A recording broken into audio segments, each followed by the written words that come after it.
In this program we visit the traditional Mount Nebo, from which Moses viewed the Promised Land before he died.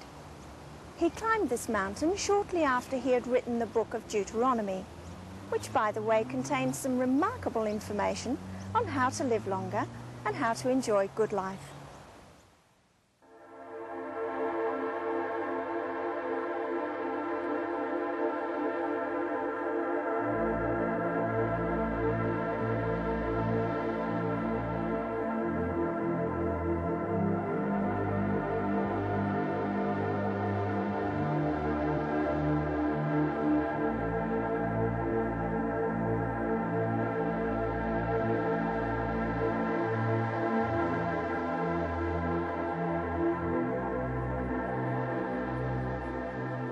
The hill over there, on which there is a church built, is Mount Nebo, and it may not look very imposing from here, but from the Jordan Valley, where Moses ascended from, it's 1,000 meters up to the top. And from the top we get a very fine view, of course. We can see right out over the Jordan Valley. You can see on the left the Dead Sea, and in the distance, on a fine day, we can see the hills of Judea and Jerusalem even crowning the hills.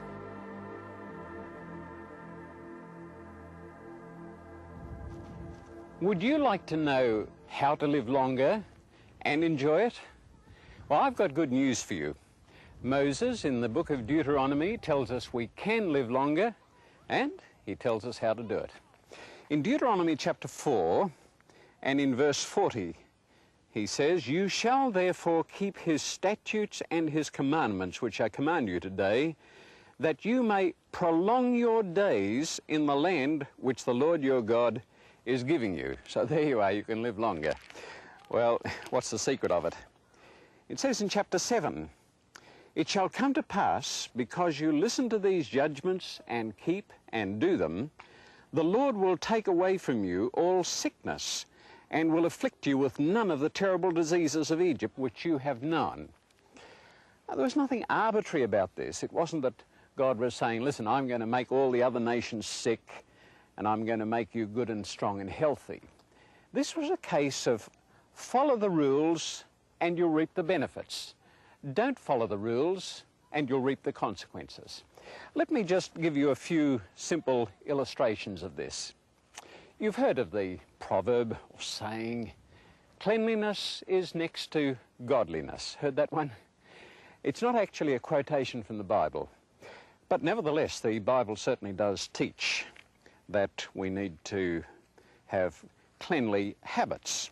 For instance, in Exodus and in chapter 19 and in verse 10, "Then the Lord said to Moses, Go to the people and sanctify them today and tomorrow, and let them wash their clothes." Well, you see, cleanliness is next to godliness, and if you are hygienic and keep yourself clean, well, naturally you're going to avoid some of these skin diseases which people get. And there's some other rules here too. Now, you listen to this very simple one in Numbers chapter 19 and in verse 15. "Every open vessel which has no cover fastened on it is unclean." Now, that's quite important, you know, because you leave a vessel, whether it's a pot or a dish, some food, and it's uncovered, well, it's not long before the flies sit on it, it's going to be contaminated. That's the way disease spreads. So, God told the Israelites, follow these simple rules and you won't have some of these problems. Now, here's another very practical one. Listen, in Deuteronomy 23 and in verse 13, "You shall have an implement among your equipment, and when you sit down outside, you shall dig with it and turn and cover your refuse." Now, there's a lot of diseases in the East. I've seen the people of India, for instance, out in the morning, you know, out to the paddy fields. They just go to the toilet there. They just leave it. The flies come swarming over it, and the next thing they're back in the windows and sitting on the food. That's why there's so much cholera, typhoid, amoeba, dysentery. Well, here's some good instruction. Practical instruction. And Moses told the people, follow this instruction and you will avoid the diseases that are so rampant among the other nations. Now, what I have told you so far is probably nothing new to you. I'm sure you've all got nice, clean, hygienic kitchens. But you've got to remember it wasn't always that way. You know, people never dreamed that disease could be carried on the legs of flies, but of course we know that now. And so we can see that this instruction just has to be inspired. Moses certainly didn't get it from the Egyptian doctors. It must have come from God, and that should give us a lot of confidence in the rest of the instruction that he's passed on to us. Behind me is a bronze serpent on a pole, and this commemorates an incident in the wilderness wanderings.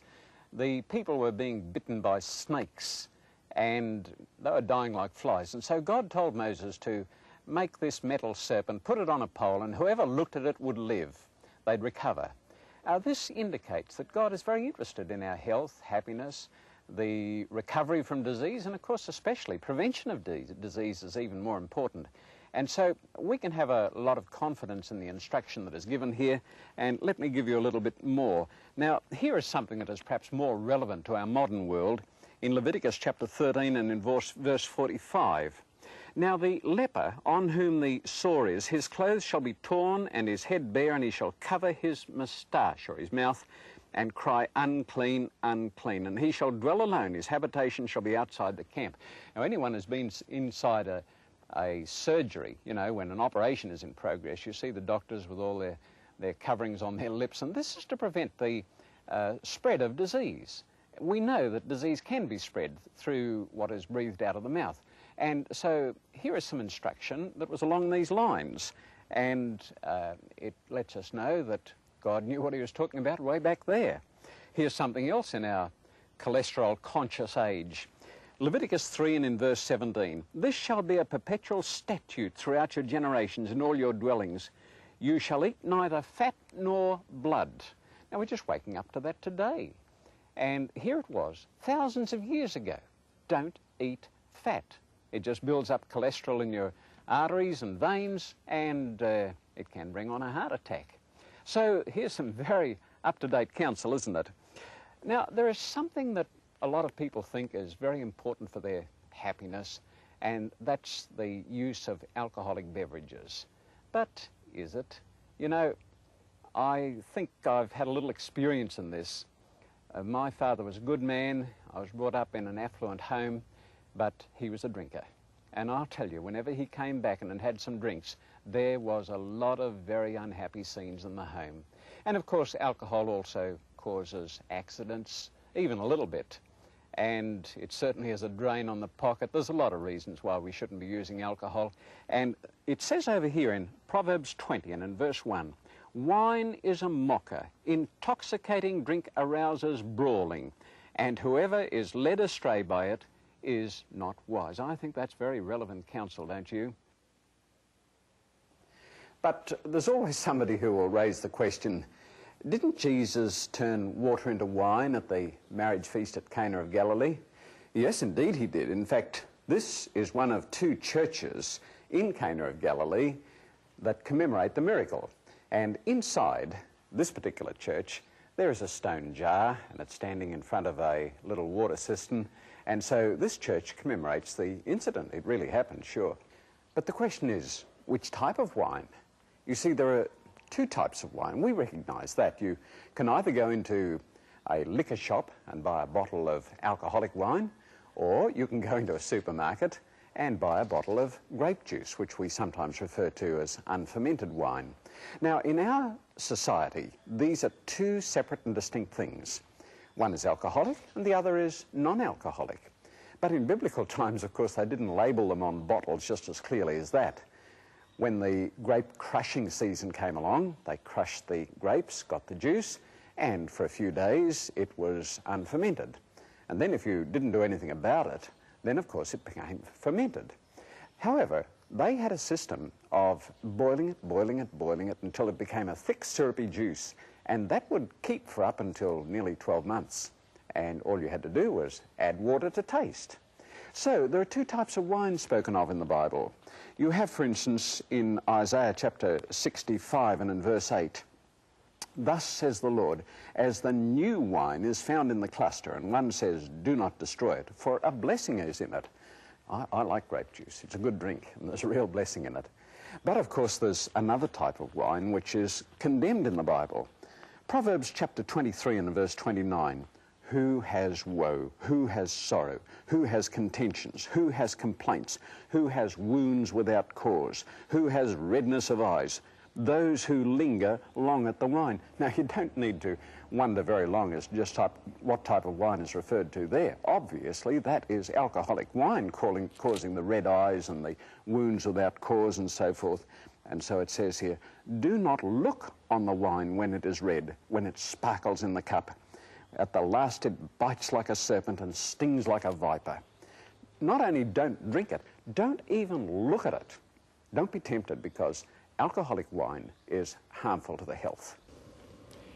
Now, let's take a look at the physical effects of alcohol on the human body. I want to talk to Dr. John Quinn of Sydney's large Westmead Hospital. Dr. Quinn has a degree in science, he has a degree in medicine, and he has a PhD in immunology, which makes him pretty well qualified to talk to us. Dr. Quinn, what can you tell us about the effect of alcohol on the human body? Yes, David, thank you. I'll just start off by just telling you some of the statistics associated with alcohol in medicine.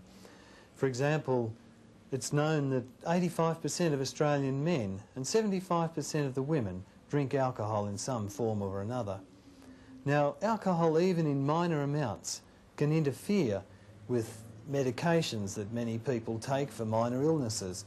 Now, the problem with that is that the effects are unpredictable, and this can lead to sleepiness. It can interfere with their ability to drive a car and perform various skilled tasks. Now, even in moderate amounts, alcohol can exacerbate many medical conditions that people have, while in excessive amounts, alcohol leads to a whole host of disease processes. Well, when somebody puts the bottle to their lips, what actually happens when it starts pouring down their throat? Yes, well, David, after they've taken their mouthful, obviously it goes down the main esophagus into the stomach, and there it goes on into the small bowel where it's largely absorbed from. Now, on the way down through the esophagus, it irritates the lining of the esophagus, and also in the stomach it irritates the lining. Now, this leads to pain in the long term and a condition called esophagitis or gastritis, and bleeding. While in the small bowel, the irritation of the wall can interfere with the absorption of many important nutrients, and particularly the B group vitamins. Is this a liver you've got there? What effect does alcohol have on the liver? Well, because of the arrangement of the anatomy in the body, the substances that are absorbed from the small bowel and the stomach, first of all, are taken to the liver. Now, the liver is a storehouse and a processing factory in the body, and because of this, as the alcohol is absorbed from the digestive system, it's the liver that bears the first brunt, other than the lining of the small intestine.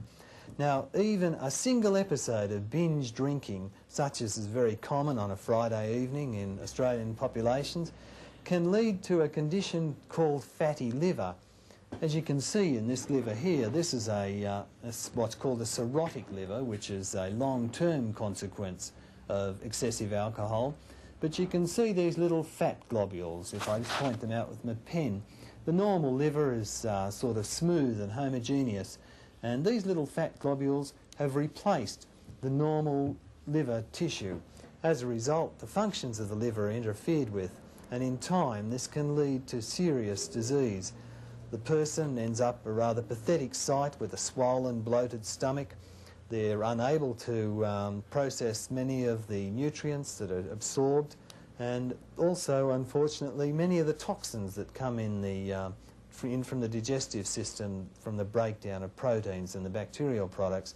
When they get to the liver, they're dealt with and detoxified. But if the liver doesn't work, well, then they get into the circulation and can interfere with many of the body's functions. Yeah, it's all pretty frightening. Now, what's this over here? Don't tell me that's a heart, is it? Alcohol affects the heart? Yes, now, unfortunately, the heart too bears a large brunt of excessive alcohol intake. Now, the normal heart is about the size of your clenched fist, And if I compare my fist with this heart, even though this heart is opened up to display the internal structures, you can see that this is a very large heart. Now what happens is that the alcohol acts as a toxin on the muscle cells, and these muscle cells are unable to contract properly, and as a result the heart tries to compensate by getting larger and therefore allowing more blood to be pumped in and out. Also, the force of the contraction is better the larger the heart gets to a certain extent. In time, this heart becomes so large and dilated that the wall becomes very floppy and it's unable to pump the blood adequately through the body, and the person ends up with a condition called alcoholic cardiomyopathy. Well, it sounds like the long-term effects are pretty disastrous. What about the short-term effects? Yes, well, the short-term effects is something that's more relevant to the average sort of Australian, since we can consider only about 10% of males and about 3 to 5% of females eventually go on to become what we would refer to as chronic alcoholics.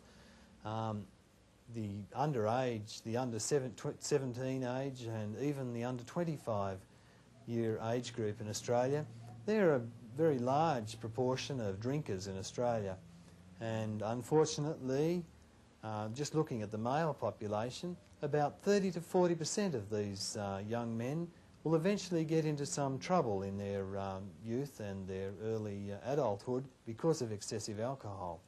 This may be in the form of a motor vehicle accident, and despite random breath testing in Australia, still about 50% of fatal road accidents are caused by excessive alcohol intake. Then we have domestic violence. Alcohol is a significant contributor here. The person may be drinking and is unable to control many of their normal emotions, and this can lead to violence, which is a rather dreaded and unfortunate thing that we see in Australian community. So your advice, I presume, is keep off the bottle, eh? Even in moderate drinking, what do you think? Yes, even in moderate drinking, particularly in females, for example. I mean, it's been shown that in a woman that is pregnant, even 1 or 2 standard drinks a day can lead to a condition called the fetal alcohol syndrome, in which the poor, unfortunate newborn child is mentally and physically handicapped for the rest of their life just because of their mother's excessive alcohol during the pregnancy. There is something else that Moses wrote just before he climbed Mount Nebo. You'll find it in Deuteronomy 29 and in verse 18. Listen. And that there may not be among you a root-bearing bitterness or wormwood. Some translations put it that there may not be a poisonous herb. Now, there's quite a few poisonous herbs growing in the world today, and unfortunately some people are using them to their detriment. For instance, there is the tobacco leaf, and you've only got to look at a packet of cigarettes and read it here. Warning, smoking is a health hazard. And according to the latest government regulations, the tobacco companies have to be even more specific than that. It is a deadly poison, and it's not wise to use it.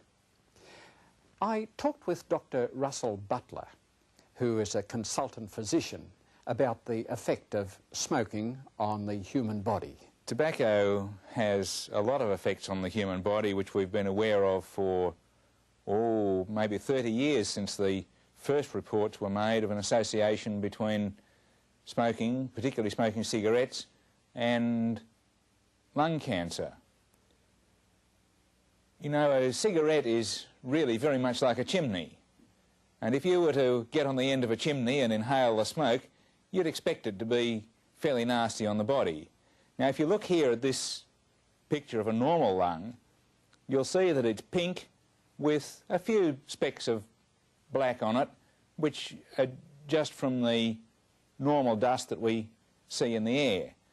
But this specimen I've got in the bottle here shows the blackening which happens when someone smokes regularly over a protracted period of time. Now, the person who did this had the consequences that they eventually developed a lung cancer, and this pale patch of tissue here is the cancer which eventually led to them having to have this lung removed. Beyond that, they have a patch of pneumonia because the air passages in the lung have been obstructed by the development of this cancer. And it's been well known for a long time now that people who smoke, particularly people who smoke cigarettes, are likely to have something about a 20 times increased risk of developing lung cancer. The other effects of smoking, however, are perhaps not so evident and not apparently statistically so great. For instance, people also develop heart disease, and we've got some pictures here of the inside of blood vessels which show the deposition of cholesterol and other material which tends to block up the arteries. Now, statistically, the increase in risk of developing heart disease due to smoking is only about 2- or 3-fold. But when you think that nearly a third of the population eventually dies of heart disease, it's very much more common than is lung cancer. And so the influence of smoking in accelerating heart disease is in fact much more important as a public health problem than is lung cancer. But there are other poisonous plants around besides tobacco leaves, you know. I want to talk to Don Bain, who is the Director of the Health Department of the Seventh-day Adventist Church in the South Pacific region. Don, what can you tell us about marijuana? David, I guess we could tell you a great deal about marijuana because this is a very old drug. It's been used in eastern countries for thousands of years, has in recent decades been discovered by people in Western society, and many people think that this is a very innocuous substance, but it's not. It's actually a very subtle drug that appears to be virtually harmless, but its effect upon the body are really only starting to be understood now as we're doing more research. Marijuana is a mood-altering drug, and it affects our concept of time and space, our judgment, and for people who drive or engage in any activity, whether they may be using machinery or flying aircraft or doing things like that, marijuana can be a very serious drug. So the advice is leave it alone, eh? Don't even experiment with it. I would say definitely so, that this is not a drug to be played with, and I think we'd be much better in our society without it. What about the plants that produce caffeine? Well, caffeine is an interesting substance too. It's been around for a long time. It's probably one of the drugs that is most used in the world, actually. Now, you find caffeine in a variety of substances. Coffee, of course, is a major source of caffeine for millions of people. Tea also. The cola drinks have quite a lot of caffeine in them. And there are alkaloids which are similar to caffeine, theobromine, etc., which you'll find even in chocolate. But caffeine is a drug that people use for a stimulant, to give them a lift. And again, people may think that this isn't dangerous, but again, evidence shows that too much caffeine can have a very deleterious effect upon the body. Does it have any relationship to stress? Well, people will take caffeine, as in fact they will take a lot of drugs to overcome the stresses of life. You know, people are always looking to chemical crutches. You know, if you've got a problem, let's open the medicine chest and find a pill or potion. And that's why people tend to be into alcohol, into marijuana, into caffeine, into many of these things to try and either block life out or make life a little more exciting or something like that. And I really think that when people are looking to chemicals to solve their problems, they're really fooling themselves. And even with caffeine, that this can have a serious effect actually upon oxygen levels to the brain. It can affect our motor performance. So I really think that if people are looking for drugs to help them with stress, they're looking in the wrong direction. People would be much better looking to a balanced lifestyle, getting a balance in the social, mental, physical and spiritual areas. These are the sorts of things that people should be concentrating on. Now, medicines and drugs in that area have some place in society, but they've got to be governed, they've got to be controlled by competent people. But we've gotten into this habit of self-medication, and people are taking so many pills and potions and drugs and all sorts of substances to try and help them cope. And I really think that this isn't a positive way to behave. So it's best to keep away from the regular cup of tea. Well, I think even that, you know, people may get some comfort from it, but even the cup of tea that people think is quite harmless, that drug authorities, for instance, in New South Wales and health authorities have shown that beyond 5 cups a day, for instance. That's been considered even by the health authorities in this state to be a health risk. So, you know, I think that we need to be very careful taking these sorts of substances into our body. Now, let us talk about what we eat. You know, the Bible tells us to look after our bodies. In 1 Corinthians chapter 6 and in verse 19 it says, "Do you not know that your body is the temple of the Holy Spirit which is in you, whom you have from God, and you are not your own? For you were bought at a price. Therefore glorify God in your body and in your spirit, which are God's." So not only your spirit, but your body belongs to God, and God expects you to look after it. And more specifically, it says in 1 Corinthians 10 and in verse 31, "Therefore, whether you eat or drink, or whatever you do, do all to the glory of God." Carolyn Laredo is an officer in the diet office of a leading Sydney hospital, so she'll be a good one to talk to about dietary matters. Carolyn, just how important is diet to health? Well, there's an adage that's very appropriate to answer that question, David. We are what we eat. Diet is extremely important to our health. Really, what we put into our bodies is what determines what we can get out of them. And what are the principles of a good diet? Well, there's a lot of things that contribute to us having a good diet. It's important that we have regular meals, that they be set at a time suitable for each particular individual. We need a lot of variety, and we need to be aware of things like obesity, particularly because that is a very big problem in our society today. We need to decrease fat, sugar, alcohol and salt. We're finding that a lot of people at the moment are having far too high an intake of these things, and we need to increase our dietary fibre and have a lot of fruit and vegetables. Fresh fruit and vegetables are really the best things that you can eat. I'm sure. We need a variety, which is the big thing in a vegetarian diet.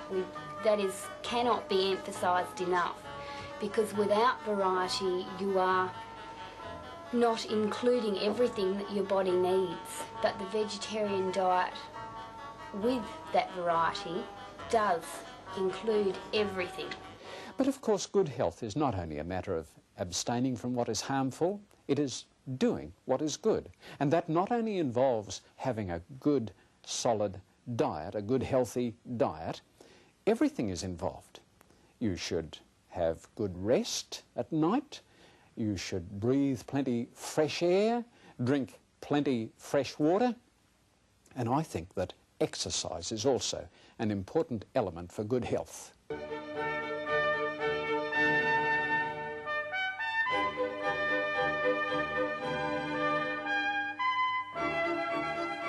Up there for an old fella.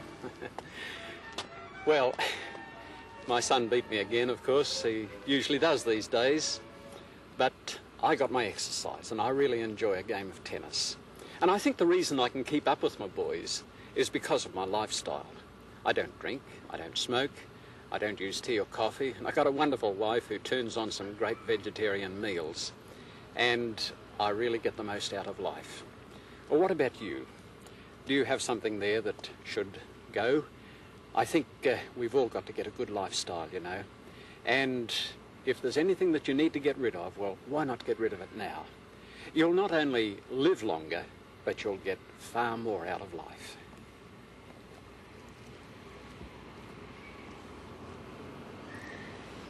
Unbelievable. Now I'm going to let you into a little secret. David's into his 70th year. So maybe that healthy lifestyle really does pay dividends. Have you ever noticed that our Jewish friends are usually quite prosperous folk? Well, I don't know the secret of their prosperity today, but I do know the secret of the prosperity of Abraham, the father of the Jewish nation. In our next program, we'll be visiting Ur of the Chaldees, Abraham's hometown. We'll be investigating his finances and revealing the exciting story of Ur, how it was lost, forgotten, and found again recently by archaeologists. It's a really interesting story. Why don't you join us then?